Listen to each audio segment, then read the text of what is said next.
Hello friends, welcome to middle class family Mary Sunkara. ఎలా ఉన్నారు? అందరు బాగున్నారా? నేనైతే చాలా బాగున్నానండి. మీరెంత బాగుండాలని మనస్ఫూర్తిగా కోరుకుంటున్నాను. ఈరోజు వ్లాగ్ అయితే నిన్న సాయంత్రం నుంచి అయితే వీడియో షేర్ చేసుకుంటూ ఉన్నానండి. నేనేం చేశాను ఏంటి అనేది. కాకపోతే వీడియో లాస్ట్ వరకు చూడండి. అంటే ఈ నిన్న సాయంత్రం నుంచి అలాగే మార్నింగ్ నేను ఏం వంటలు చేసుకున్నాను అనేది మీతో షేర్ చేసుకుంటూ ఉంటానన్నమాట. అంటే ఒక మిడిల్ క్లాస్ ఫ్యామిలీలో ఎలా తినగలరు, ఎలా అడ్జస్ట్ చేయగలరు, అది మాత్రమే మీతో షేర్ చేసుకుంటూ ఉన్నాను. అంటే నా జీవన విధానం అన్నమాట. నేను ఎలా మెయింటైన్ చేసుకుంటూ ఉంటాను, ఉన్నప్పుడు కానీ లేనప్పుడు కానీ ఎలా ఉంటుంది నా లైఫ్ అనేది మీతో షేర్ చేసుకుంటూ ఉంటాను. ఎందుకంటే ప్రతి ఒక్కరూ మనకే ఎందుకు కష్టాలు, మనకే ఎందుకు ఇలా అనుకుంటూ ఉంటారు కదా. ప్రతి విషయంలో కూడా అండి, అంటే అందరూ మంచిగా ఒక్కొక్కరికి ఒక్కొక్క కష్టం ఉంటుంది అనుకోండి, అదనమాట. మీరు ఎలా అర్థం చేసుకుంటే అలా. నేనైతే నా మిడిల్ క్లాస్ లైఫ్ నేను ఎలా లీడ్ చేస్తున్నాను అనేది మీతో షేర్ చేసుకుంటూ ఉన్నాను. అంటే ఈరోజు వరకు వంటల వరకు మీతో షేర్ చేస్తూ ఉన్నానండి. ఈరోజు వర్క్ ఏమీ లేదనమాట. నేను సామాన్ క్లీన్ చేసుకోవడం కానీ ఇలాంటి వర్క్ ఏమీ పెట్టుకోలేదు. మార్నింగు నేను పప్పు చేశాను అనమాట. నిన్న మార్నింగ్ పప్పు చేసి ఇంకా నంచుకోవడానికి క్యాబేజీ పకోడీ అయితే చేశాను. అది ఎలా చేశాను అంటే క్యాబేజీ అలాగే ఆనియన్స్ అయితే కట్ చేసుకున్నాను. ఒక 2 క్యారెట్లు తురిమేశాను అనమాట. తురిమేసి పసుపు, ఉప్పు, కారం యాజ్ యూజువల్గా వేసేసాను.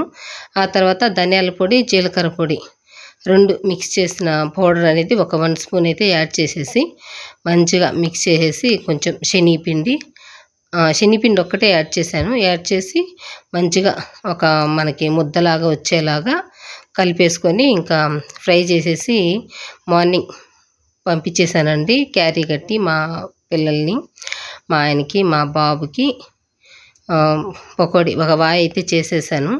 చేసి క్యారీ పెట్టాను. మా పాప అయితే నాకు క్యారీ వద్దుమ్మా అని చెప్పిందనమాట.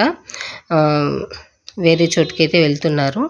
అక్కడ మాకు ఫుడ్ అక్కడి వాళ్ళే అరేంజ్ చేస్తారు, ఏమి వద్దు క్యారీ అని చెప్పింది. అందుకనేసి ఇంకా మా ఆయనకి మా బాబుకే కదా అని చెప్పేసి ఒకసారి వేయించేసి ఇద్దరికి సగం అయితే వేసి పంపించేశాను. ఇంకా నాకెందుకులే అనేసి నేను మధ్యాహ్నం ఆమ్లెట్ వేసుకొని పప్పు వేసుకొని అయితే తినేసాను అనమాట. ఇంకా ఇది ఈవినింగ్ అండి. అంటే ఇంకా మిగిలిన పిండి ఫ్రిడ్జ్లో పెట్టేశాను. ఇంకా బయట పెడితే పాడైపోతుంది కదా అనేసి ఇంకా ఫ్రిడ్జ్లో పెట్టేశాను. ఇంకా బాబు అయితే ఆడుకొని వచ్చేసాడు. 6కి వచ్చేసాడనమాట. ఇంకా అలసిపోయాడనమాట. అమ్మ ఏమన్నా ఉంటే పెట్టు అనేసి అన్నాడు. సరేనన్నా, మార్నింగ్ చేసిన పిండి ఉంది కదా, అది పకోడీ చేసి పెడతాను, నువ్వు కూర్చో అని చెప్పి ఇంకా ఇక్కడ నేను పిండి ఫ్రిడ్జ్లో పెట్టాను కదండి, అది కొంచెం వాటర్ లాగా వచ్చేసింది అనమాట. అందుకనేసి నేను ఇంకొన్ని ఐటమ్స్ అయితే యాడ్ చేశాను. అల్లం వెల్లుల్లి పేస్ట్, కొంచెం సాల్ట్ యాడ్ చేసేసి అలాగే కొంచెం బియ్యం పిండి కూడా యాడ్ చేశాను అనమాట. యాడ్ చేసేసి మంచిగా పకోడీ అయితే మా బాబుకి వేసి ఇచ్చేసాను. తనైతే తింటూ ఉన్నాడనమాట. ఇంకా ఇక్కడ వచ్చేసి మా పాప అయితే నిద్రపోతూ ఉంది. ట్యూషన్కి అయితే వెళ్ళలేదండి. నిన్న వర్షం పడుతూ ఉందన్నమాట. అందుకనేసి అమ్మ నేను వెళ్ళనులే అని చెప్పేసి పడుకునేసింది మా పాప అయితే. చాలా తలనొప్పిగా ఉంది, ఎక్కువ స్పీచ్ వినడం వల్ల తలనొప్పిగా ఉంది అనేసి వచ్చిన వెంటనే తనైతే పడుకునేసిందండి. సరేలే అని చెప్పి నేను కూడా లేపలేదు. ఇంకా మా బాబుకు పెట్టాను కదా, పాపకు కూడా పెడితే బాగుంటుంది అనేసి ఇంకా ఇక్కడ పకోడీ చేసి మా పాపనైతే నిద్ర లేపాను అనమాట. ఈలోపు ఇదిగోండి టీ కూడా నేను టీ మరిగిస్తూ ఉన్నాను. కానీ ఇక్కడ చేసిన పకోడీ మా బాబుకి మా పాపకే సరిపోయింది. సరేలే అని చెప్పేసి నేను ఒక 2 నోట్లో పెట్టేసుకున్నాను అనమాట. చాలా బాగున్నాయండి, టేస్ట్గా ఉన్నాయి. ఇంతకుముందు చేసినప్పుడు ఒకసారి క్యాబేజీ పకోడీ చేశాను. అప్పుడైతే ఓన్లీ క్యాబేజీలే కనిపిస్తూ ఉన్నాయన్నమాట. అప్పుడు మైదా పిండి వేశాను, కార్న్ఫ్లోర్ వేసాను అనమాట. ఈసారి అయితే బియ్యం పిండి, శనగపిండితో ఈ విధంగా చేశానండి. కానీ ఆ టేస్ట్ బాగుంది, ఈ టేస్ట్ బాగుందనమాట. 2 బాగున్నాయి. కాంబినేషన్ అయితే మాత్రం ఎలా చేసుకున్నా బాగానే ఉంటుంది. నాకైతే నచ్చిందనమాట. అంటే నేను అలా చేసుకొని తిన్నాను, ఇలా చేసుకొని తిన్నాను కదా. కాకపోతే కొంచెం మైదా, కార్న్ఫ్లోర్ అనేది కొంచెం మంచిది కాదు అంటారు. శనగపిండి, బియ్యపిండి ఆరోగ్యానికి మంచిది కాబట్టి నేను ఈ మధ్య అయితే శనగపిండి, బియ్యపిండే యాడ్ చేస్తూ ఉన్నాను అనమాట. అలా మా పిల్లలకైతే పకోడీ చేసి ఇచ్చేసాను. ఇంకా నేను టీ పెట్టేసుకొని తాగుతూ ఉన్నానండి. నేను మీకు చెప్పాను కదా, ఆల్మోస్ట్ నా వీడియోస్ చూసే వాళ్ళందరికీ నాకు టీ తాగకపోతే మైండ్ పనిచేయదనమాట. అందుకనేసి ఇక్కడ నేనైతే టీ పెట్టేసుకుంటూ ఉన్నానండి. నా వరకు పెట్టుకుందాము అనుకున్నాను కానీ ఎక్కువైపోయిందనమాట. టీ అయితే ఒక గ్లాస్ కన్నా కొంచెం ఎక్కువ వచ్చింది. ఇంకెలాగూ మా బాబు పకోడీ తింటున్నాడు కదా, వాడు కూడా ఈ మధ్య టీ అయితే తాగుతూ ఉన్నాడండి. ఎప్పుడన్నా నేను టీ పెట్టుకునేటప్పుడు మిగిలితే ఇస్తూ ఉంటానన్నమాట. అంతే. అదేవిధంగా లీవ్ అప్పుడు ఇంకా సండే ఇంట్లో ఉంటాడు కదా, అమ్మ నాకు కూడా ఇవ్వవా టీ అని చెప్పేసి అడుగుతూ ఉంటాడు. కొంచెం ఎక్కువ కాదు, మాలాగైతే ఒక గ్లాస్ అంతా ఇవ్వనులేండి, చిన్న గ్లాస్కి సగానికి ఇస్తానన్నమాట మా బాబుకి. ఇంకా ఇక్కడ చూసారు కదా, నేనైతే ఫస్ట్ అల్లం తురిమేసుకున్నాను. ఆ తర్వాత కొద్దిగా వాటర్ వేసి బాగా మరిగిచ్చేసాను అనమాట. మరిగిన తర్వాత టీ పొడి, ఇంకా అలాగే చక్కెర, పాలు 3 ఒకేసారి వేసి ఒక పొంగు వచ్చేదాకా బాగా ఉడికించుకుంటాను అనమాట. ఈ టీని అయితే ఉడికించుకొని ఇంకా వడగట్టేసుకొని తాగేస్తూ ఉంటాము. యాక్చువల్గా అయితే టీ ఇలాగే చేసుకోవాలండి, ఎక్కువ టీ పొడి వేసి మరిగించకూడదు అనమాట. కొంచెం నీళ్ళగానే ఉండాలి, మరీ చిక్కగా ఉండకూడదు. టీ ఎక్కువ తాగితే కూడా ప్రాబ్లమ్స్ అనమాట. మొన్న మా ఆయన అయితే టీ ఎక్కువ కాగబెట్టేశానండి, దానివల్ల చాలా ఇబ్బంది పడ్డారు. అప్పటి నుంచి నాకు భయం అనమాట. అందుకనేసి నేను ఎక్కువ మరగబెట్టను అనమాట. ఎందుకంటే అల్లం కూడా మనకి కొంచెం మరిగితేనే ఆ ఘాట్ అనేది ఆ వాటర్లోకి వచ్చేస్తుంది. ఇక్కడ చూసారు కదా, నేను మళ్ళీ స్పూన్తో ఒత్తుతూ ఉన్నాను అనమాట టీ పొడిని. ఆ అల్లంలో ఉండే జ్యూస్ అంతా టీలోకి వచ్చేస్తుంది, ఇంకా బాగుంటుంది అనమాట ఘాటుగా. మా పిల్లలకైతే సపరేట్గా ఇస్తాను. నా వరకు అయితే నేను మంచిగా ఘాటు ఉంది కదా, ఆ రసాన్ని బాగా పిండుకొని అయితే తాగేస్తూ ఉంటాను. మా ఆయన వాళ్ళకైతే నార్మల్గా నేను టీ ఎలా పెడతానో అలా ఇచ్చేస్తాను. నేను మాత్రమే గ్లాస్లో లాస్ట్లో బాగా ఆ రసాన్ని అంతా పిండేసి చాలా ఘాటుగా తాగుతాను. చాలా ఇష్టం నాకు ఆ టేస్ట్ అంటే మాత్రం చాలా బాగుంటుంది. మీలో ఎంతమంది అలా నాలాగా తాగుతారో కామెంట్ చేయండి కంపల్సరీగాను. చాలా బాగుంటుంది అనమాట టీ అయితే మాత్రం, అల్లం టీ. ఎప్పుడైనా కూడా నాకు అల్లం వేసుకోకపోతే అస్సలు టీ తాగినట్టు అనిపించదు. కంపల్సరీగా అల్లం అయితే ఇంక అయిపోతానే అల్లం తెప్పించేసుకుంటాను అనమాట. ఇంకా అలా నేను టీ తాగేశాను. కొద్దిసేపు అలా కూర్చోండంగా ఆలోచిస్తూ ఇంకా మా ఆయన అయితే ఇదిగోండి పూలు అయితే తెచ్చేశారు. పూలు మీకు అల్లడం చేత కాకపోతే నేను అల్లుతూ ఉన్నాను కదా, కొంచెం అబ్జర్వ్ చేయండి, తెలుస్తుంది అనమాట పూలు ఎలా కట్టుకోవాలి అనేసి. ఇంకా అలా ఒక 3-4 డేస్ అయిపోయింది మా ఆయన పూలు తెచ్చైతే. ఇంకా వస్తూ అరటి పండ్లు అలాగే పూలు అయితే పట్టుకొని వచ్చారు.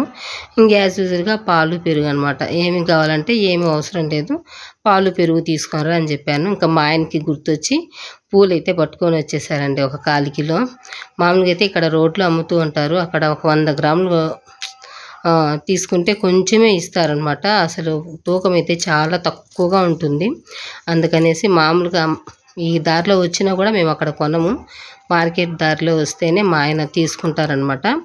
అక్కడైతే కొంచెం తూకం అంతా కరెక్ట్గా ఉంటుంది, పువ్వులు కూడా బాగా వస్తాయండి. ఇంకా అలా మా ఆయన అయితే తెచ్చిచ్చేసారు. ఇంకా రాత్రికి అయితే పప్పు ఉండిపోయిందనమాట. ఇంకా మా పాప అయితే అమ్మ నాకు పచ్చిమిర్చి టమాటా వేసి పెట్టు అంటే ఇంకా తన కోసం వేడివేడిగా అన్నం చేశాను. ఆల్రెడీ అన్నం అయితే ఉందనమాట. ఇంకా చల్లన్నము మా ఆయనకైతే పెట్టేశాను. వేడన్నము నేను, నా కొడుకు, నా కూతురు అయితే తినేసామన్నమాట. వాళ్ళిద్దరికైతే ఆమ్లెట్లు వేసి ఇచ్చేసాను, మా బాబుకి మా ఆయనకి. ఇంకా మా పాప నేను వచ్చేసి పచ్చిమిరకాయ టమాటా వేసుకొని కలుపుకొని తినేసామండి. తినేసిన తర్వాత ఇంకా పడుకునేసాం. నేను సామాన్లు కానీ ఏ పని పెట్టుకోలేదన్నమాట. ఎందుకంటే మార్నింగ్ 3:30కే లేవాలి అనేసి ముందుగానే పడుకునేస్తూ ఉన్నాను. దానివల్ల క్లీన్ చేయలేదు. నైట్ అయితే మాత్రం మార్నింగ్ క్లీన్ చేసుకుందాంలే అనేసి. ఇంకా ఇది మార్నింగ్ అనమాట. మార్నింగ్ లేవగానే ఇంకా యాజ్ యూజువల్గా ఉంటుంది కదా, చెత్తలు దోసేసాను. ఆ తర్వాత ఇంకా క్యారీలు అవి క్లీన్ చేసేసుకొని ఇదిగోండి వంట అయితే స్టార్ట్ చేశాను అనమాట. ఈరోజు ఇంకా పప్పు అలాంటివి ఏం చేయలేదు. కూరగాయలు అయితే ఏం లేవన్నమాట ఇంట్లో. క్యారెట్ బీట్రూట్ ఉంది. నాన్న క్యారెట్ బీట్రూట్ ఉంది చేయనా అంటే వద్దమ్మా అన్నారు. ఇంకా సరే రోజు ఇంకా పప్పు ఎందుకులే, నిన్ననే కదా చేశాను అని చెప్పేసి ఈరోజు అయితే శనగ్గింజల పచ్చడి చేస్తూ ఇంకా ఇక్కడ ఎగ్ ఫ్రై అయితే చేస్తూ ఉన్నాను. మీరు ఎలాగైనా తినండి అని చెప్పేసాను అనమాట. మార్నింగ్ టిఫిన్ అయితే ఏం లేదండి. ఇంకా రాత్రి కొంచెం అన్నం మిగిలితే నీళ్ళు పోసి పెట్టేశాను, అది పెరుగన్నం తినేసారనమాట. మా పాప అయితే పెరుగన్నం తినేసి వెళ్ళింది. ఇంకా మా బాబేమో ఎగ్ ఫ్రై వేసుకొని మా బాబు మా ఆయన అయితే తినేశారు. పచ్చడి అయితే క్యారీకి పెట్టేశానమాట. పెరుగు పచ్చడి ఇలా ఉంటుందన్నమాట నా లైఫ్ స్టైల్ అయితే మాత్రం. చూసారు కదా, ఇక్కడ ఎగ్ ఫ్రై అయితే చాలా సింపుల్గా చేస్తూ ఉన్నానండి. మసాలాలు ఏమీ లేకుండా ఫస్ట్ ఆయిల్ అయితే వేసుకున్నాను.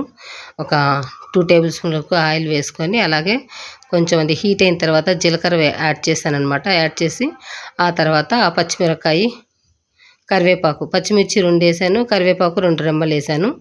అవి బాగా ఫ్రై అయిన తర్వాత 2 ఆనియన్స్ సన్నగా కట్ చేసి వేసేసుకున్నాను అనమాట. ఇంకా అవి తొందరగా ఉడకడానికి ఇక్కడ కొంచెం పసుపు, సాల్ట్ అయితే యాడ్ చేసేసానండి. యాడ్ చేసేసి మూత పెట్టి ఒక 1 మినిట్ ఉడికించేసాను. అవి బాగా మెత్తబడిపోయాయి అనమాట. మెత్తబడిన తర్వాత ఇదిగోండి 2 ఎగ్స్ ఉన్నాయన్నమాట. 2 ఎగ్స్ వేసి ఇక్కడ ఫ్రై అయితే చేస్తూ ఉన్నాను. అసలు నిన్ననే చేయాల్సిందండి యాక్చువల్గా అయితే. మామూలుగా అయితే 2 ఎగ్స్ ఆమ్లెట్ చేసి ఇస్తూ ఉంటాను. నిన్న నేను 3 ఎగ్స్ వేసి ఆమ్లెట్ చేశాను. మా పాపకి, మా బాబుకి, మా ఆయనకి, మా బాబుకి ఇద్దరికి సగం చేసి ఇచ్చేసాను. ఒక గుడ్డు ఉండకూడదు కదా అనేసి ఉద్దేశంతో 2 అయితే వండిచ్చేసాను. ఇంకా 2 ఉండడం వల్ల ఈరోజు ఫ్రై అయితే చేశానమాట. ఇలా కలిసి వచ్చింది ఈ రోజుకైతే మాత్రం. ఇదిగోండి ఫస్ట్ అయితే శనగకాయ పప్పులే వేయించి పక్కన పెట్టేశాను. ఎందుకంటే అవి చల్లారాలి కదా అనేసి. ఇంకా అవి చల్లారిన తర్వాత ఒక 5 ఆనియన్స్ సన్నగా కట్ చేసి కొంచెం ఆయిల్ వేసి మంచిగా ఉడికించుకున్నానండి. కొంచెం మెత్తపడితే చాలన్నమాట. ఇంకా ఇక్కడైతే ఎండుమిర్చి లేదు. మామూలుగా అయితే నేను ఎండుమిర్చి వేస్తాను పచ్చడిలో అయితే మాత్రం. ఇంకా లేవు కాబట్టి కారం పొడి ఇంకా ఆనియన్స్లోనే వేసి మంచిగా ఉడికించేసాను. ఎందుకంటే పచ్చివాసన రాకుండా ఉంటుంది కదా అనేసి. అంటే లాస్ట్లో వేసాను అనమాట. ఆనియన్స్ బాగా ఉడికిన తర్వాత నేను ఇక్కడ ఆనియన్స్ ఉడికిన తర్వాత కారం పొడి 1 టేబుల్ స్పూన్ వరకు వేసి మంచిగా మిక్స్ చేసేసి పక్కన పెట్టేశాను. ఆ వేడికే ఈ కారం పొడి కూడా ఉడికిపోతుంది కదా. అలా బాగా చల్లార్చుకున్నాను అనమాట. శనగకాయలతో పాటు కొంచెం చింతపండు అనమాట కొంచెమే వేశాను. నిమ్మకాయ సైజు అంతా కూడా కాదనమాట, దానికన్నా తక్కువే వేసుకున్నాను అనమాట. తక్కువ వేసి శనగకాయ పప్పులు, చింతపండు ఫస్ట్ మిక్స్ చేసేసాను. ఆ తర్వాత ఆనియన్స్, కారం పొడి ఉంది కదా అదైతే మిక్స్ చేసేసాను. ఇంకా నేను ఆనియన్స్ వేయించిన బాండీ ఉంది కదా దాంట్లో కొంచెం వాటర్ వేసేసి అవి బాగా అది కొంచెం క్లీన్ చేసి అందులోనే వేసేసాను అనమాట. ఆ వాటర్ వేసేసి మిక్సీ పట్టుకున్నాను. ఇంకా ఎందుకంటే ఆనియన్స్లోనే కొంచెం ఉప్పు వేసేసానండి. అందుకే నేను లాస్ట్లో అయితే ఉప్పు వేయలేదు. ఆనియన్స్లోనే ఉడకడానికి ఉప్పు వేసుకున్నాను కాబట్టి ఉప్పు, కారం ఇంకా మళ్ళీ యాడ్ చేయలేదన్నమాట. ఇంకా పచ్చడి రెడీ అయిపోతానే ఇదిగోండి ఇంకా ఎగ్ వేసి కొంచెం బాగా ఫ్రై చేసి కొంచెం మూత పెట్టేశాను. ఒక లోపల ఏమన్నా పచ్చితనం ఉన్నా ఉడికిపోతుంది అనేసి. ఇదిగోండి ఇంకా పచ్చడి రెడీ అయ్యేలోపు ఇంకా ఎగ్ ఫ్రై కూడా రెడీ అయిపోయిందనమాట. ఇది వారటి వీడియో. నెక్స్ట్ వీడియోతో మళ్ళీ కలుసుకుంటాను. థ్యాంక్